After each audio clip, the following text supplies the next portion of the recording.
यदि 9 की घात x प्लस 2 बराबर 240 प्लस 9 की घात x हो तो x बराबर क्या होगा, यानी हमें x का मान यहाँ पर निकालना है। ठीक है, तो चलिए हल करते हैं और यहाँ पर लिखते हैं हल। देखो ये जो सवाल दे रखा है इसको हम ऐसा कैसे उतार लेंगे। सबसे पहले तो 9 की घात x प्लस 2 बराबर 240 प्लस 9 की घात x। ठीक है, यहाँ पर 9 की घात x प्लस 2 है, इसको हम क्या लिख सकते हैं, इसको हम इस प्रकार से लिख सकते हैं 9 की घात x गुणा 9 की घात 2। ठीक है, बराबर 240 प्लस 9 की घात x।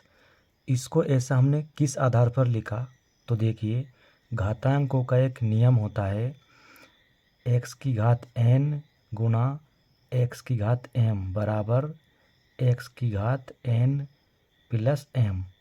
ठीक है, ये जो रूल होता है इससे हमने यहाँ पर इसको ऐसा लिख दिया, क्योंकि देखिए जब आधार समान होता है तो गुणा में घातें जुड़ जाती है। यहाँ पर गुणा का चिन्ह है और आधार समान है, तो ये जो घात थी वो जुड़ गई थी, तो 9 की घात x प्लस 2 हो गया था। तो इसको हम इस प्रकार भी लिख सकते हैं, और इसको यदि ऐसा दिया रहता है तो हम इसको इस प्रकार लिख सकते हैं, और ऐसा दिया रहता है तो उसको इस प्रकार लिख सकते हैं। ठीक है, इस नियम से। अब यहाँ देखिए आप 9 की घात x, ये 9 की घात x गुणा 9 की घात 2 है, इसका मतलब क्या हो जाएगा 9 की घात 2 का 9 गुणा 9 यानी 81। ठीक है, बराबर ये 240 प्लस 9 की घात x। अब देखो 9 की घात x ऐसा का ऐसे ही लिख दिया गुणा 81, इसको हम इधर ले आएंगे तो ये हो जाएगा माइनस 9 की घात x बराबर 240। बराबर के इधर आने पर ये प्लस का माइनस हो जाता है। ठीक है, अब यहाँ देखिए 9 की घात x और यहाँ भी 9 की घात x कॉमन ले लेंगे।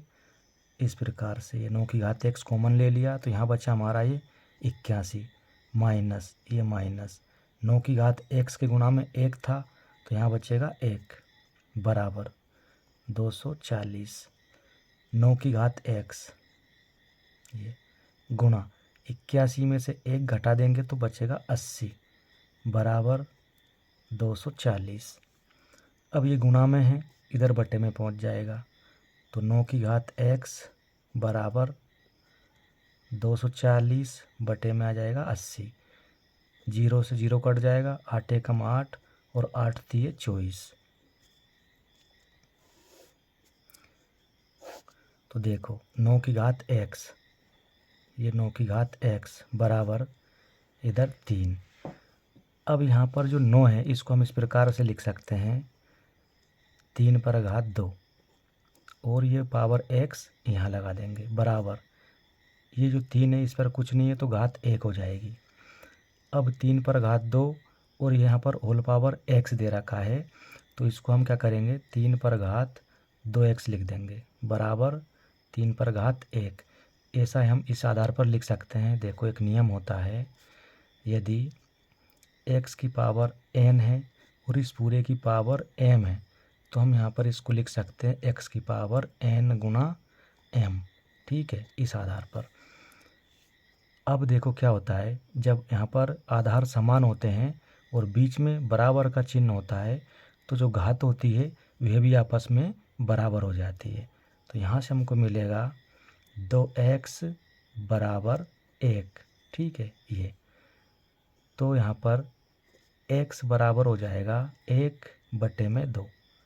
ठीक है, फाइनली हमें जो x का मान निकालना था वह मिल गया है 1 बटे 2। ये ठीक है, यही इसका क्या है आंसर है। तो दोस्तों ये वीडियो आपको कैसा लगा कमेंट बॉक्स में ज़रूर बताइएगा। अच्छा लगा हो तो लाइक करें, शेयर करें और चैनल पर नए हैं तो चैनल को ज़रूर सब्सक्राइब करें। धन्यवाद।